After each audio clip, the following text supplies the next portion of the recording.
Evi pada keyboard, ada Yuki pada gitar,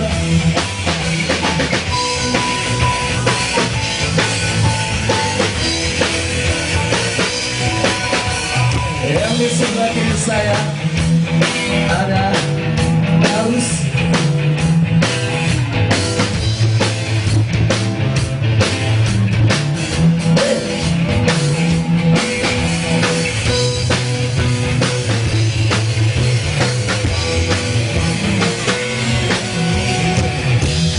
Yang paling ganteng yang gak mau turun di belakang ada Adit. Say hello Adit.